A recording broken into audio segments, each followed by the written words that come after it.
오늘 누가복음 2장 41절로 52절까지의 말씀입니다. 오늘 제목 같이 함께 있습니다. 제목입니다. 시작. 예수님과 동행. 예수님과 동행.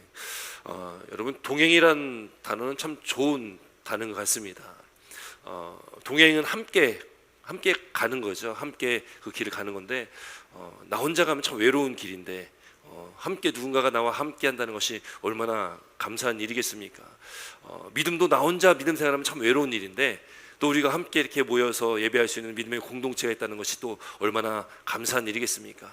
또 혼자 살면 참 외로울 텐데, 그래서 사랑하는 가족과 자녀들이 있다는 것이 또한 얼마나 감사한 일이겠습니까? 여러분, 오늘 맥주 감사 주일입니다. 감사의 조건을 많이 찾으시기 바랍니다. 여러분, 그러나 가장 감사의 최고의 조건은 무엇이겠습니까? 우리가 예수님을 믿는 것입니다. 예수님을 만난 것입니다. 예수님을 통해서 우리가 구원받았고, 우리가 이제 이 땅에서 삶이 끝이 아니라 영원한 그 하나님의 나라를 우리가 소망하며 살아갈 수 있다는 것, 여러분, 그건 예수 믿지 않는 사람에게는 없는 거거든요. 여러분, 우리에게는 그것이 있습니다. 있으십니까? 아멘이십니까? 여러분, 그 믿음의 고백이 항상 있길 주 이름으로 축원드립니다. 예수를 믿고 또 그 구원의 은혜 가운데 날마다 살아가는 우리 삶은 복된 삶인 줄 믿으시고 날마다 그렇게 고백하시기를 다시 한번 주 이름으로 축원드립니다. 여러분, 우리가 이제 상반기를 보냈습니다. 6월 달까지 이제 이 6달을 이렇게 우리가 지나왔습니다. 우리가 말씀을 나누면서 속회공과 그 책을 바탕으로 해가지고 그 순서대로 말씀을 나누는데, 딱 구성이 그렇습니다. 1월부터 6월까지는 구약의 말씀을 우리가 나눴습니다. 그래서 지난주까지 우리가 구약의 말씀을 나누는데, 특별히 이스라엘의 그 왕국 시대, 왕이 나타나고 그 왕들과 함께 그 나라, 그 왕국 시대와 함께 이제 바벨론의 남유다가 망하면서 포로로 잡혀가는, 그리고 포로에서 하나님께서 말씀하셨던 그 70년이 차서 포로에서 다시 돌아와서 성전을 다시금 건축하게 되어지는 그런 말씀들을 우리가 나눴습니다. 여러분, 그것이 이제 지난 6개월 동안 말씀이었다면, 이제 오늘 이제 하반기를 시작하면서 오늘부터는 이제 신약의 말씀으로 우리가 들어가게 됩니다. 그래서 예수님의 그 복음에 대한 말씀들, 또 초대교회 그 박해들에 대한 말씀이 이제 나머지 6개월 동안 진행이 되게 될 것입니다. 여러분, 우리가 성경하면 구약과 신약이라고 이야기를 하잖아요. 구약과 신약으로 되어 있다. 여기 약자는 약속, 그 약자입니다. 그래서 구약은 무엇입니까? 옛 언약, 옛 언약. 신약은 무엇입니까? 신약은 새 언약의 신약이다. 그래서 그런 그 우스갯소리도 그렇게 합니다. 우리가 약을 잘 챙겨 먹어야 되는데 그 챙겨 먹어야 될 약은 바로 구약과 신약이다, 이렇게 이야기를 하죠. 물론 약속의 이 약자지만 우리가 그냥 의미적으로 그냥 그 약자를 약이라고 봐도 됩니다. 왜 그렇습니까? 여러분, 성경이 우리의 약이라는 것을 믿으시기 바랍니다. 여러분, 어떤 목사님이요, 그 비유로 이렇게 이야기를 하셨다고 해요. 이 구약과 신약으로 나눠졌는데, 신약은 양약이고, 그 신약은 오늘날 우리가 먹는 뭐 이렇게 약이라는 거죠. 구약은 한약이다, 뭐 이렇게 이야기를 뭐 이렇게 비유로 표현하는 그런 말씀도 들어본 적이 있습니다. 여러분, 하나님의 말씀, 우리가 올해 이제 2023년도 주제도 말씀으로입니다. 오직 말씀으로. 그게 말씀이요, 정말 약이 된다라는 거예요. 여러분, 믿으십니까? 말씀은 약입니다. 약속이기도 하지만 그 말씀을 우리가 먹고 살아가는 저 사람들, 그건 꼴이라고도 표현하거든요. 꼴이라고도 표현을 하는데, 이 꼴은 무엇입니까? 이 양들이 먹는 풀, 그 꼴이라고 이야기하거든요. 우리가 이 꼴을 먹고 말씀을 먹는다는 것은 곧 그건 우리에게 약을 먹는 것도 마찬가지라는 그런 의미가 있다라는 거예요. 잠언 4장에 보면은 이렇게 기록합니다. 잠언 4장 22절에 제가 한번 읽어드립니다. 내 말은 하나님의 말씀을 말하는 거예요. 하나님의 말씀은 듣는 자에게 생명이 되며, 아멘이십니까? 듣는 자에게 뭐가 된다고요? 생명이 되며 그의 육체의 건강이 됨이니라 라고 기록되어 있어요. 잠언의 기록입니다. 4장 22절에 그 육체의 건강이 된다. 여러분, 말씀이 우리한테 있다는 것은 우리가 건강함으로 나아갈 수 있는 지름길이라는 것을 믿으시기 바랍니다. 여러분, 만병의 근원이 뭡니까? 만병의 근원? 스트레스예요. 스트레스. 먹는 것도 맞습니다. 먹는 것도 뭐 병의 근원이 될 수 있고 스트레스지 않습니까? 여러분, 우리가 가져야 될 그 평안이라는 것, 평안함이라는 것은 예수님께도 말씀하셨듯이 예수님께서 주시는 평안함은 이건 세상이 줄 수 없는 평안함이다. 여러분, 세상에서 아무리 우리가 뭐 요즘에 뭐 요가도 하고 명상도 하고 막 그런 사람들 많잖아요. 그거 아무리 해보십시오. 그거 갖다가 우리가 평안해질 수 있습니까? 우리가 아무리 그거 한다고 평안해질 수 없습니다. 우리가 돈이 많고 뭐 우리가 가진 것이 많다고 평안할 수 있습니까? 오히려 더 불안할 수 있습니다. 여러분, 세상에서는요, 우리를 참 평안함으로 인도해 줄 수 있는 것이 아무것도 없다는 것을 믿으시기 바랍니다. 여러분, 오직 우리에게 참 평안함을 주시는 것은 예수님께서 말씀하신 것처럼 내가 너에게 주는 이 평안은 세상에 주는 것과 다르다. 예수님께서 주시는 게 참 평안함이 우리 안에 있어야 되는 거예요.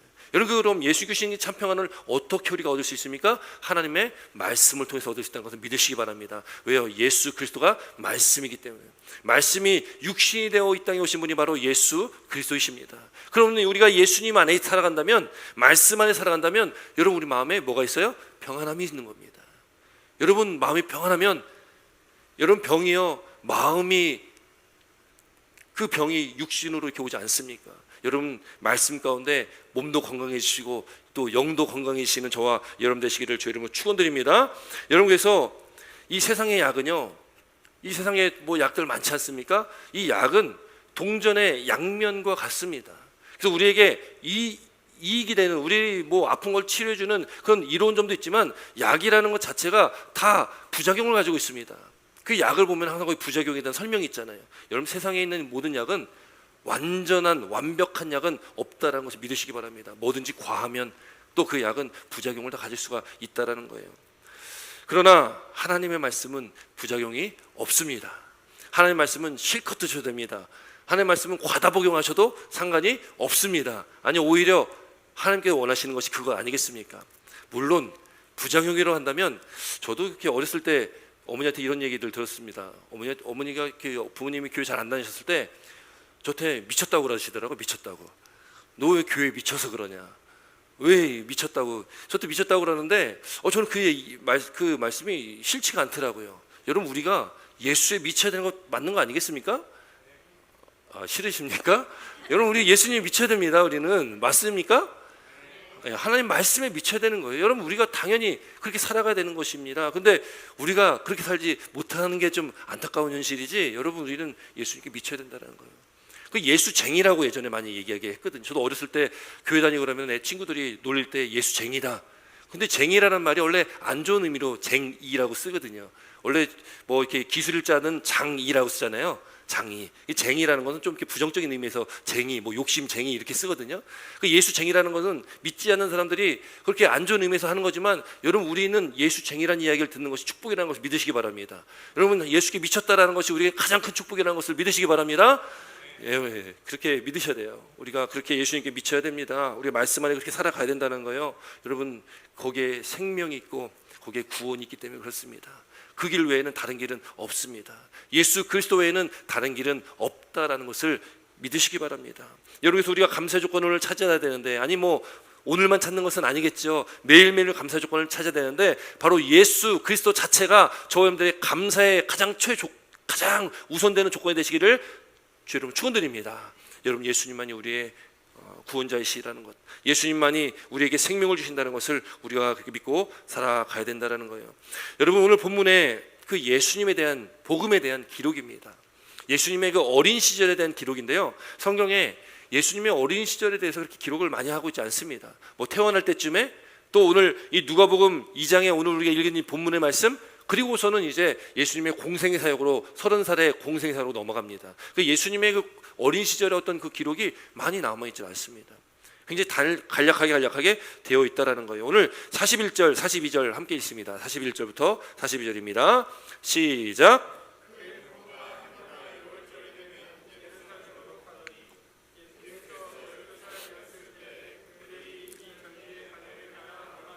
아멘.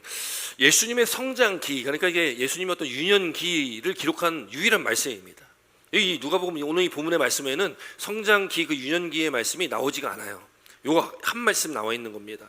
여기 43절에 보니까 아이 예수, 아이다라고 표현합니다. 아이 예수다. 그 아이라고 하는 것은 그 당시, 지금도 마찬가지입니다. 이스라엘의 어떤 성인의 기준이 13살입니다. 13살이 성인식을 하는 나이예요.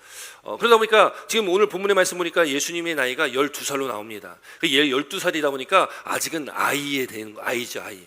그러나 이제 13살 되면은 성인에 들어가게 된다라는 거예요. 아이 예수가 그렇게 이제 성인식을 1년 앞둔 12살 때에 그 부모님과 함께 예루살렘으로 올라갑니다. 올라가는 이유는 절기를 지키기 위해서 올라갑니다. 유대인들에게요, 절기가 참 여러 개가 있는데 그 중에 대표적인 3개의 절기를 말한다라고 하면 6월절, 77절, 초막절입니다. 6월절, 무교절이라고 하는 6월절과 또 77절, 오순절이라고도 합니다. 오순절이라고도 하고 또 이 초막절이라는 것은 장막절, 수장절 또 이런 또 다른 이름도 있습니다. 우선 이 3가지 6월절, 또 77절, 초막절 이렇게 3가지가 가장 중요한 3개 절기인데 성경에 이 율법에 신명기 16장의 말씀 보면은 그걸 꼭 지켜라라고 말씀하는 거예요. 제가 한번 읽어드립니다. 신명기 16장 16절 보니까 너희 가운데 모든 남자는, 이 남자는 성인이 된 남자를 말하는 거예요. 그러니까 13세 이상의 남자들 이야기합니다. 모든 남자는 1년에 3번 곧 무교절과 77절 초막절의 요 3절기에 내 하나님 여호와께서 택하신 곳에서 여호와를 배웁고, 하나님께 택하신 곳이 어디예요? 성전이 있는 곳입니다. 그 예루살렘이에요.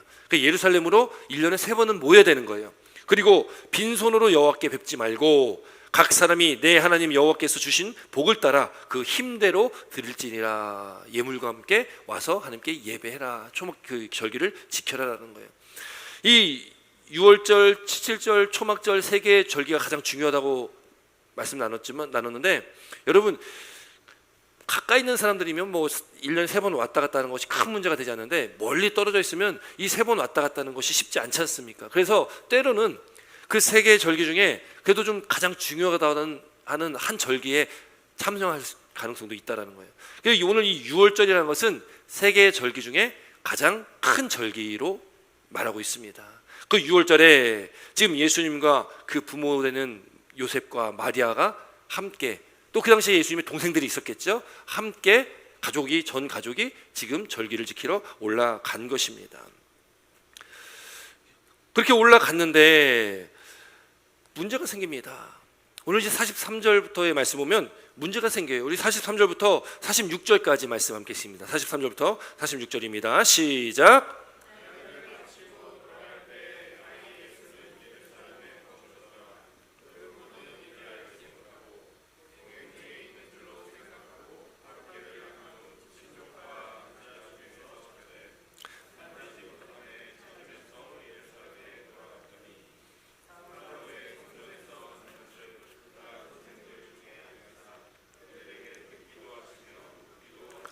아멘. 여러분 오늘 본문에 이제 43절부터 말씀 보면 그렇게 절기를 지키고 난 이후에 문제가 생깁니다. 어떤 문제가 생기냐면 이제 그 절기를 마치고 이제 집으로 돌아가지 않습니까? 돌아갈 때에 지금 아이 예수는 예루살렘에 머물렀다. 그럼 이 말씀에 의하면 누구만 내려간 거예요? 부모님하고 가족도 내려간 거예요. 그 예수님은 아직 예루살렘에 있었다라는 거예요. 부모가 그걸 알지 못했다라고 43절에 기록하고 있습니다. 44절 말씀 보니까 동행 중에 있는 줄로 생각했다. 지금 함께 가고 있는 것이라고 생각을 하고 있었다라는 거예요. 누가요? 부모가요. 마리아와 요셉이. 근데 하룻길을 간 이후에 보니까 그때 대해서 찾아보니까 예수가 없습니다. 여러분 우리가 생각하는 우리의 일반적인 생각으로는 아니 저런 일이 어떻게 있을 수 있을까? 12살이면 저희 예준이 여기 와 앉아있지만 예준이 나이 정도 되는 그런 나이 아니겠습니까? 여러분 제가 만약에 어디 저희 가족이 어디 놀러 갔다가 차를 타고 이제 다시 집으로 돌아오는데 예준이가 있는지 없는지 모른다는 게 사실 말이 좀 잘 안 되잖아요. 그러니까 지금 이 상황이 일반적인 생각으로는 좀 이해가 좀 잘 안 되지 않는데 그 당시 시대적인 상황으로는 이게 이해가 되는 일들입니다. 왜냐하면 지금 하룻길을 예루살렘에서 나와서 집으로 돌아가고 있을 때에 예수가 없다라는 것을 알게 됩니다. 뭐 한 가족이 뭐 이렇게 올라가는 일보다는 마을 사람들이 아니면 친족 단위로 많은 사람들이 함께 올라가게 됩니다. 뭐 그런 이유가 여러 가지 있을 텐데 대표적인 게 도적대를 만날 가능성도 있기 때문에 사람들이 좀 많이 모여서 단체로 올라가게 됐다라는 거죠. 오늘 본문의 배경도 그렇습니다. 그러니까 지금 친족들과 함께 또는 마을 사람들과 함께 많은 사람들이 한꺼번에 올라가는 거예요. 그러면 여러분 어린아이 같으면 부모들이 더 이렇게 책임지고 이렇게 손 붙잡고 이렇게 항상 걸어가겠지만 이제 뭐 한 12살 정도 됐으면은 이제 뭐 친한 친척들도 있을 것이고 또 친한 친구도 있을 것이고 뭐 그러다 보면은 좀 떨어져서 이렇게 뭐 이렇게 무리를 져서 이렇게 올라오지 않겠습니까? 뭐 그런 상황인 것이죠. 그러니까 당연히 그 함께 올라갔다 내려오는 그 무리에 이 부모는 같이 있을 거라 생각을 하고 있었던 것입니다. 그런데 하룻길을 돌아와서 예수를 찾으니까 없는 겁니다. 1마일 정도를 걸어가셔야 되는 그런 거리를 걸어가야 됐다라는 거죠. 그러니 여러분, 그 거리를 갈 때에 그렇게 약 걸어가면 한 3일 넘게 걸리는 그런 오래된 거리, 그 거리를 다시금 예수님을 찾아서 또 가야 되는 그런 시간이라는 것이죠. 예수님을 만나기까지 한 3일이 걸렸다라고 오늘 본문이 기록하고 있습니다. 뭐 오늘날처럼 뭐 핸드폰이 있든지 뭔가 연락할 방법이 좀 있으면 좀 쉽게 찾을 텐데, 뭐 그 당시 그런 시대가 아니지 않습니까? 저도 한 7년 전에 셋째 예원이를 한번 잊어버린 적이 있습니다. 애틀랜타에 가면은 거기 바위산 스톤 마운틴 있지 않습니까? 거기 아마 요맘때쯤 된 것 같아요. 그때 이제 그 독립기념일쯤 돼가지고 바위산에다가 이렇게 레이저 쇼를 이렇게 비춰가지고 하지 않습니까? 그걸 이제 보러 갔다가 그때 당시에 뭐 사람이 정말 많았습니다. 거기 뭐 넓은 그 광장에 사람이 정말 바글바글하게 많이 있었을 때였습니다.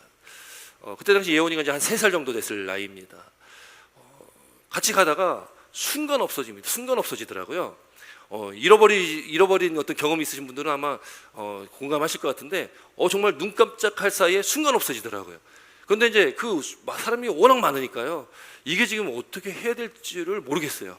그냥 앞이 막막하고 이 어디서부터 찾기 시작해야 될지도 모르겠고, 정말 막 마음이 막 무너져 내리는 그런 경험을 한 적이 있습니다. 물론 다행인 것은, 여러분, 저희가 6명이지 않습니까? 동양 사람 6명이 우르르 주렁주렁 애들 달고 이렇게 가면 사람들이 이게 기억을 하고 있더라고요. 그래서 어떤 아주머니 한 분이 저쪽에 애 한 명 혼자 있다고 얘기를 해줘가지고 그거 갔더니 거기 어떤 그 안내하시는 남자분하고 같이 있는데 해맑게 웃고 있더라고요. 저는 막 속 타가지고 죽을 뻔했는데 해맑게 웃고 있더라고요. 그 경험을 하고 나니까 와, 너무 참 그 잃어버린다는 것 자체가 참 이게 정말 힘든 일이구나 라는 것을 경험하게 된 적이 있었습니다. 여러분, 예수님의 어머니 마리아 요셉도 똑같았을 거 아니에요? 갑자기 아들이 없으니 여러분 얼마나 마음이 무너져 내렸겠습니까? 그래서 오늘 본문에 저기 48절 말씀 보면 이렇게 기록하고 있어요. 48절 말씀 먼저 함께 있습니다. 48절입니다. 함께 있습니다. 시작.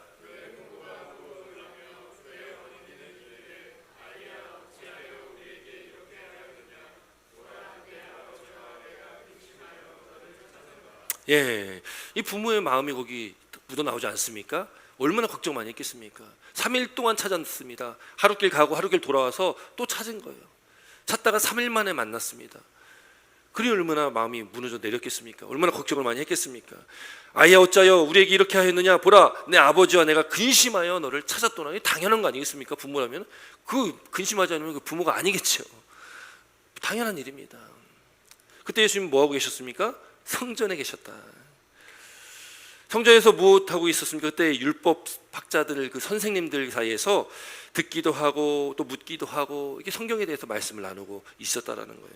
그러니 더 기가 막힌 거 아니겠습니까? 아니, 돌아갈 때쯤 됐으면 부모를 찾고 가족을 찾고 갈 생각해야 되는데 아무렇지도 않게 마치 예언이가 그냥 해맑고 웃고 있듯이 그냥 그 성전에 앉아서 그렇게 이야기하고 있으면 부모들 얼마나 마음이 이게 참 답답한 일 아니겠습니까?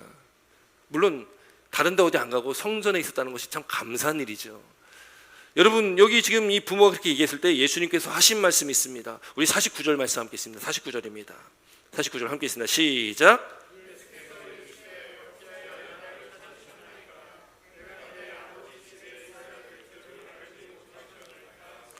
네, 아멘.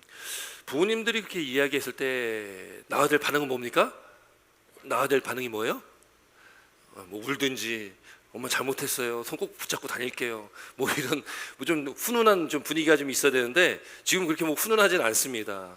부모님 된 마리아와 요셉이 이렇게 이야기했을 때 예수님께서 거기에다 대고 말씀이 뭐냐면 어찌하여 나를 찾으셨습니까? 이거 한 대 맞을 소리 아닙니까? 맞을 소리잖아요. 왜 나 찾았습니까? 라는 거 똑같은 거 아니겠습니까?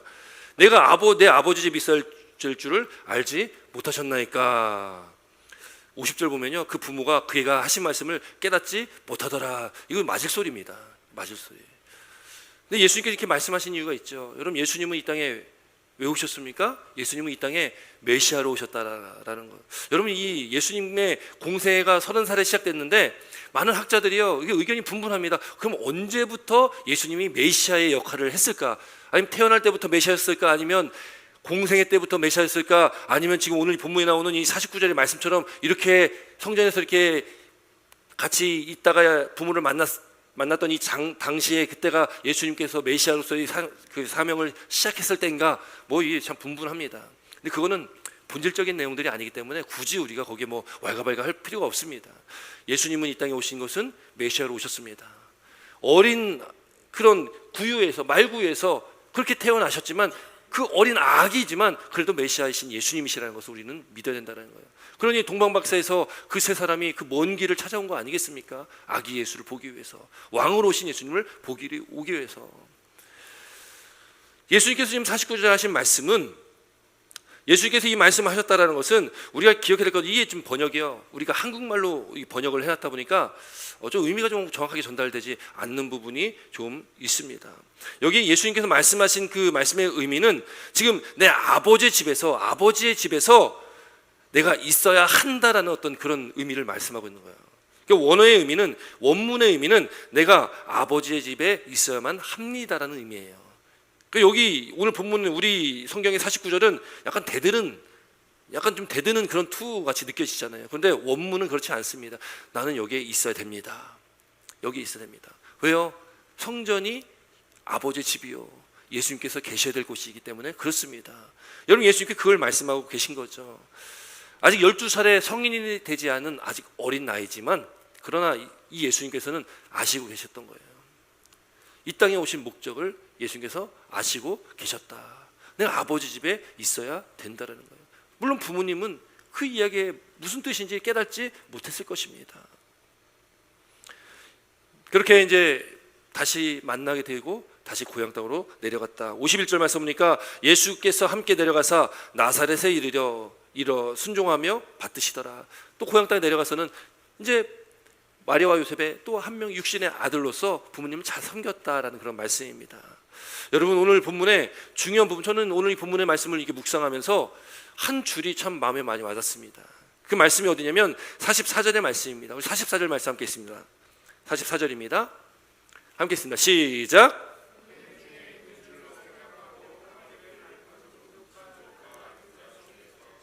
아멘. 저는 여기서요, 이 동행 중에 있는 줄로 생각하고 이 한 줄에 참 큰 은혜를 받았습니다.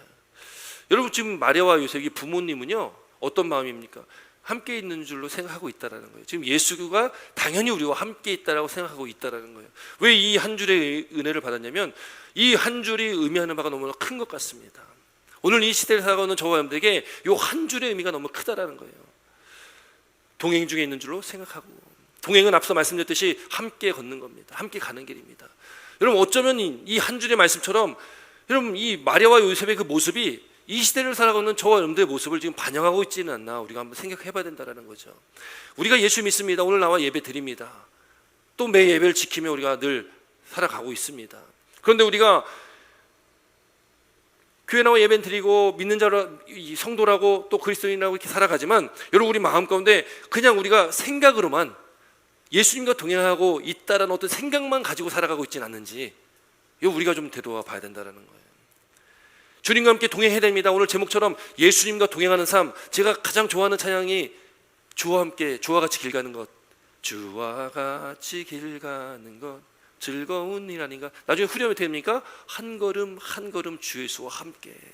여러분, 우리가 살아가야 될 믿음의 삶은 예수님과 동행하는 한 걸음 한 걸음 주 예수와 함께 걸어가야 될 그 삶인데, 마치 지금 예수님이 잃어버린 그 부모들처럼, 요셉과 마리아처럼 동행 중에 있는 줄만 생각하고서, 여러분, 우리가 그렇게 예수 믿고 있지는 않는지, 우리가 생각으로만 예수 믿고 있지는 않는지 우리가 되돌아봤으면 좋겠습니다.